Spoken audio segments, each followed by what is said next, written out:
are waiting for the head of state at around 2:30, but as you have seen, that security has been beefed up and all the COVID-19 protocols are being observed, and Parliament today will not be able to handle the full capacity because of the COVID-19 mitigation protocols and last-minute touches there, as you have seen soldiers there doing their last-minute touches. And someone else who is on the other side of Parliament is Safin Achieng Ouma. Safin, if you can hear me, kindly give us a feel of the other side of Parliament.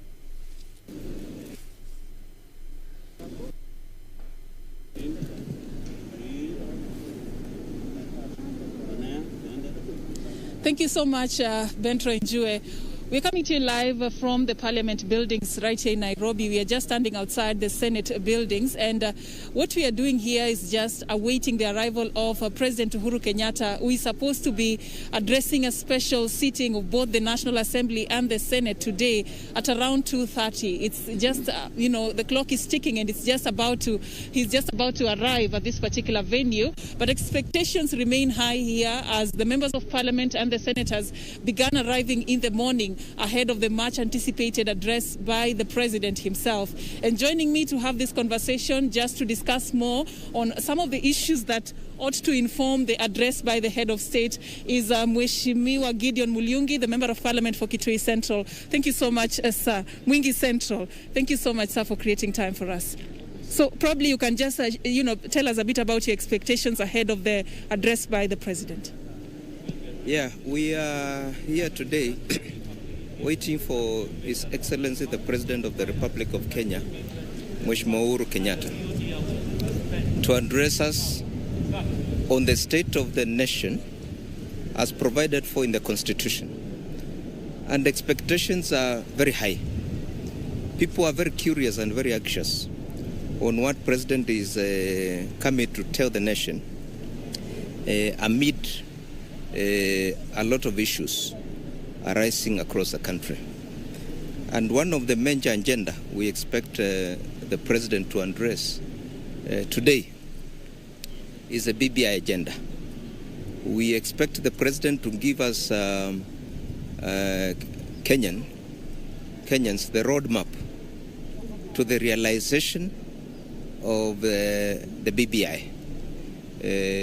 When are we expected to go to the referendum to vote? Kenyans are anxious, especially those who want to vote yes, and even those who want to bring it down. I'm sure they are anxious to know which is the way forward.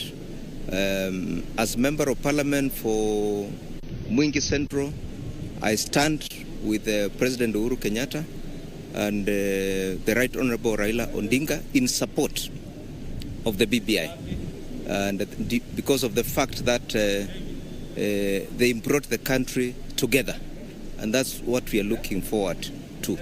Sorry to cut you short, Mheshimiwa, but aside from the BBI as well, the President is also expected to talk about the COVID-19 pandemic and how we have managed it as a country. From where you stand, what do you feel about the efforts you have put in place and the way we have handled the pandemic since we reported our first case in March? I think the way we have handled COVID-19 is regrettable. I expect the President to come out very strongly on how we are going to deal with the COVID. Because Kenyans out there, they have taken COVID-19 like a myth. If you go to the villages, people don't know that there is COVID-19.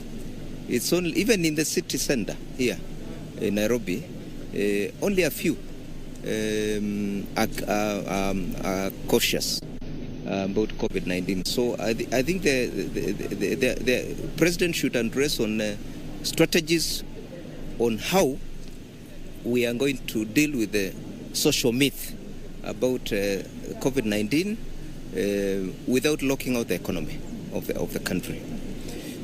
Similarly, I expect the President to address his Big Four agenda, because we know when he took over, he identified the Big Four. And we are now 2 years to the expiry of his term, and nothing much has been realized. So I expect the president to tell us what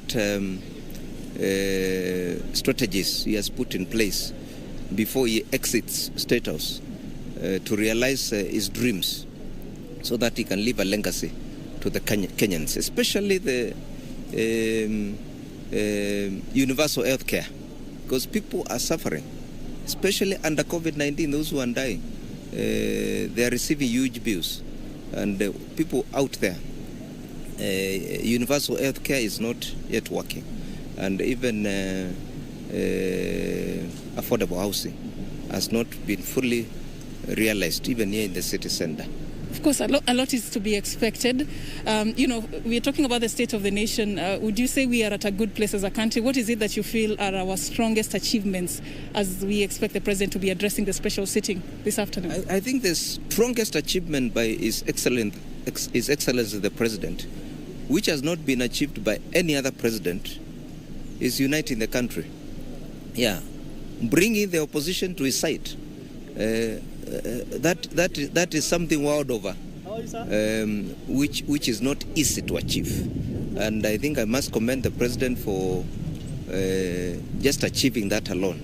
Even if he leaves office with that alone, that is a major achievement, creating that friendship between himself and his adversaries who are opposing him during the elections, especially Raila Odinga.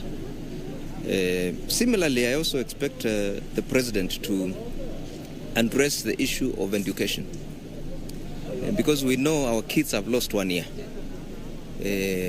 What is it that the president is going to do to ensure those traumatized children out there who have been at home for 1 year are going to recover their 1 year? What strategies? Because if you don't then recover 1 year, it means generations to come will be behind schedule for 1 year, by 1 year. Yeah, so we president must come out with the strategies on how we are going to recover. Like during the Moise era, you remember there was a double intake when university students backlog came because of 82 coup. So we expect the president to also address that. Similarly, economy is battered. People do not have bread on the table. So we also expect the president to tell us, how are we going to put bread on the table? How are we going to put money in our pockets? People are suffering. And that's why the youth are very easy to radicalize out there. Anybody come in to talk to the youth and give them goodies, it becomes their buddies. And we expect the president to and smell of radicalization, and how the youth are going to be catered for in terms of employment and job opportunities. Employment, which is also job opportunities. And also